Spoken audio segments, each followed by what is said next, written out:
We're back this week, guys, with another thing of bold predictions and just in time for Thanksgiving. But before we go into that, I want to use this time to take a brief intermission to talk about something that I find very exciting around the holidays, and that is college basketball. College basketball season has started. It's going. We're all the way through. I thought, what better way to kick off Thanksgiving in November than talking about my favorite basketball team, the Iowa State Cyclones that I'm representing right now. Go State. But aside from that, college basketball is a unique time of year because we see teams get ranked in preseason and then we go into the regular season. We have a long regular season ahead. And then we go into March where it's NCAA tournament time and conference tournaments. But I just want to use this moment quickly to talk quickly about the Iowa State Cyclones. Now, they are playing in the Maui tournament. You can stay if you want to add your commentary too. Yeah, we'll do it. For I've those watched every Maui game, so for those watching, that's my brother there. He's been a guest on my podcast before. I think the last time we did this, we played PGA 2K23, where I was notably bad at it. But I would say basketball is here, you know? They're playing in Maui, Hawaii. We're 2 games into the tournament right now for Iowa State. They're about to kick off their third and final game in less than an hour as of recording this. But I just want to say this about the Iowa State men's team right now. And it's that they are just as good as they were last season. Now, their first round game in Maui against Auburn might not show it, but the men showed grit, they showed determination, and most importantly, they showed that they could keep up with the top 5 team in the NCAA right now. Auburn is ranked fourth. Iowa State is ranked fifth. Now, with their one loss as of right now, they might drop down a few spots, and rightfully so for losing. Now, something else to keep in mind, though, is that the number 2 team in basketball right now, UConn, has lost 2 straight games. They lost to Colorado yesterday, and they lost to Dayton the day before that. Now, the UConn Dayton game went to overtime. If I'm not, it didn't go to overtime. Memphis. Oh, it was UConn Memphis game did go to over. And UConn, Colorado. Sorry, I messed up. So UConn and Memphis did go to overtime. Memphis won, and against Colorado, Memphis just lost a lead and just did not look like the number 2 team in basketball right now. That is a cause for concern. Another not cause for concern, but the number 1 team right now, Kansas, stayed neck and neck with Duke, who is ranked 12th. Is that right, Michael? Is Duke ranked 12th, 11th, 10th? Something like that. Something like that. They were pretty close all game, and Kansas ultimately came away with the win.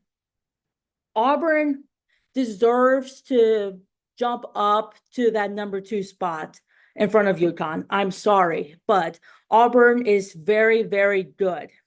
They came back from 18-point deficit against Iowa State and came all the way back to win. Auburn's shots were falling the second half. They are a good 3-point team, and they are a great defensive team. Iowa State their shots couldn't fall down for them in the second half. Now, the first half, they looked like the best team in the country, hands down, with the way that they held Auburn to limited points, the way that they got turnovers off of them. If you don't know Iowa State basketball, you should know that they are one of the top 10 teams in the nation who, when it comes to forcing opponents to turn the ball over and scoring points off of said turnovers. All that out of the way, let's just keep in mind that last year, when Iowa State went to play in a tournament pretty much similar to this, they went 1-2. They won their first game, and then they lost the next 2 games straight. That season, Iowa State went on to have one of the best seasons in their program's history. They finished with 29 wins, I believe, and only 10 losses, 8 losses. They finished with like a 28-8 record. So even with those 2 losses in their tournament, they still finished out the conference play undefeated aside from the tournament. They did very well in Big 12 play, and they made it to the Sweet 16 of the NCAA tournament. They also went on to win the Big 12 tournament and was crowned Big 12 champions. So I wouldn't be too concerned about Iowa State right now and how they lost to Auburn. Like I said, Auburn is a very good team, and they deserve to be at that number 2 spot ahead of UConn. Regarding the players, there is a little bit of worry for some of Iowa State's guards right now and how they're playing. One player that comes to mind for me is Tamin Lipsey.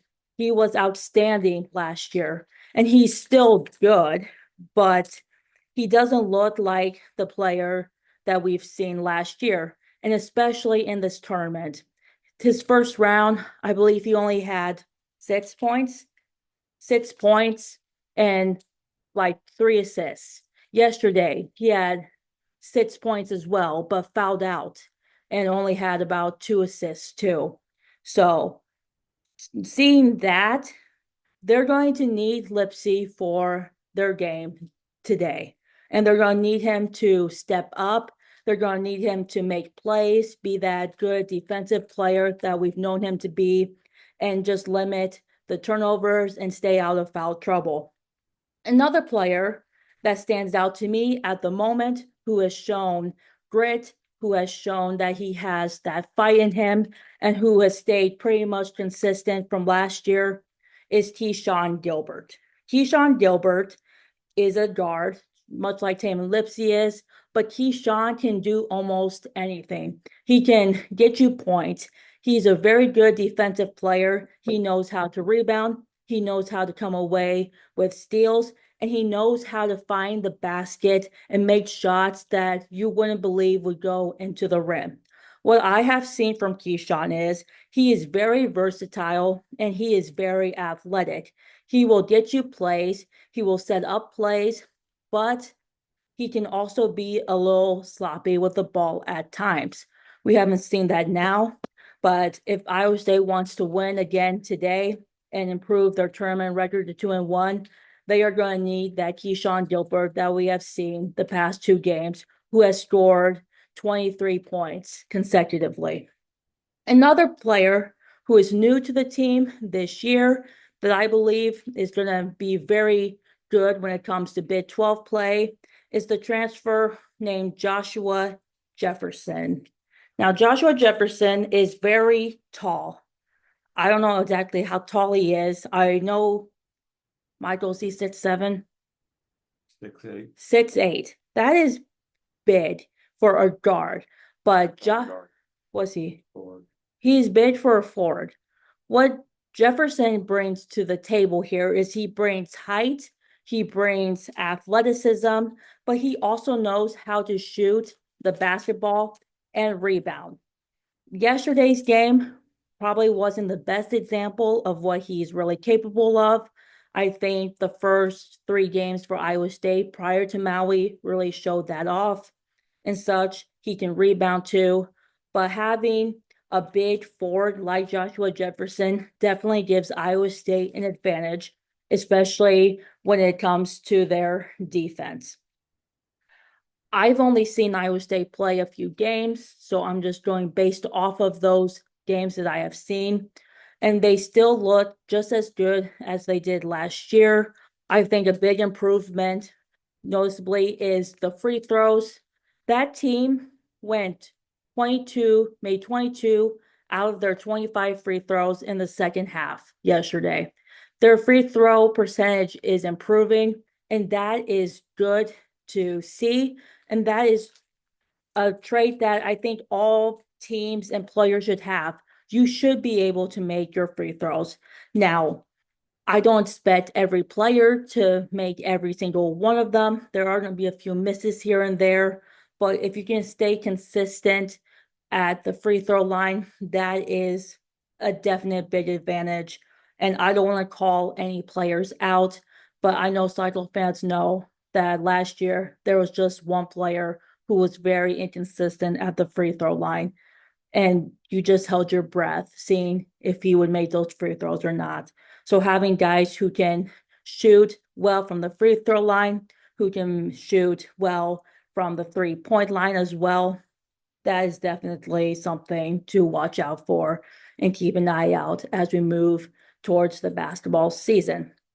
Now, going just off topic at the moment from Iowa State basketball, I want to also talk about the fouls that refs are calling, but most importantly, what warrants more than just a common foul. Iowa State got called for a flagrant one against Auburn, and it was the right call to make. When you try to make a play that's not a basketball play and it goes even further than just reaching for the basketball and stuff, that shouldn't be allowed, and that's not okay. You should have common sense to know that if you're going to try to hit a player or reach in and grab any part of their body, refs are more likely to call something that's not a common foul. Iowa State got called for a flagrant one against Auburn. Auburn also got called for a flagrant one in that same game for doing the exact same thing that they did. Last night, a Dane player got called for a flagrant one for his elbow hitting Keyshawn in the nose. Now, you could argue that he was trying to make a play at the basketball and his elbow just came down by accident, but it's still a flagrant one. And you still can't really do that because he wasn't trying to reach for the basketball. He was aiming right for a player's face. Now, Michael, a flagrant one is just unnecessary roughness to any part of the body, but what warrants a flagrant 2 foul? Beats me. Well, how far? It had to be pretty far. Far, so you think like kicking a player or stepping on a player? Yeah, kicking, stepping, throwing something at someone probably would. A perfect example of a flagrant 2 is Hunter Dickinson stepping over and kicking a player kicking a player for Duke. Now, should you kick any athlete while you're playing a game? Absolutely not. Was it a hard kick? I don't think so. I think it was just like a small kick, but that's still a kick. That is a flagrant 2. You can't do that. And Hunter Dickinson got ejected from the game. Because once you get a flagrant 2 foul, that is automatic free throws. The opponent gets the ball and the player gets tossed out. So just be smart with your basketball plays and such. It's okay to play hard defense. It's okay to play tough defense. Iowa State is known for its tough defense, and it can get very physical. But knowing that there's a line between a common foul and a flagrant foul, we just have to keep that in mind too, and even technical fouls. You can't badmouth a ref, and you can't badmouth a player on the court. That's just, in my mind, that's disrespectful to the game. That's disrespecting your opponents and the coaches who are working hard to coach, and disrespecting the refs. But sometimes coaches let their egos and their mouths get in the way, and coaches get called for technical fouls. Dan Hurley got called for a technical foul for screaming against on a call that he didn't agree with.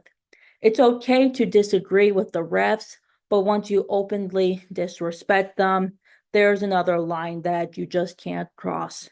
So, all that being said, I would say basketball is back. We have one more game in Maui. We'll see how that goes. And then it's finishing off non-conference play for the month of December. And then once we hit January, we start conference play. We start Big 12 play. There are some great teams in the Big 12 this year. Kansas is ranked #1 for a reason. We still have Houston, who has lost 2 games now to ranked opponents. So we'll see how that goes. Iowa State is still top 10. Then we have a Baylor team who barely beat St. John's and then lost a game too. So they're kind of iffy at the moment. But I'm excited for college basketball. It should be a great time. We'll see Big 12, we'll see the SEC, ACC, Big 10, all these big conferences head off. And Michael, when is the big rivalry game? Saturday. No, I meant Iowa State basketball. Oh, Thursday. Do you know what date? December Is it the December 12th. All right, so, and then December 12th, it's the Cyhawk rivalry. It's at the Hawkeyes this year. So go Clones. Hopefully we'll come back with go back to Ames with a win, just like we did at Kennett Stadium back in September. So go basketball, go Cyclones, and let's kick off college basketball. I'm pumped.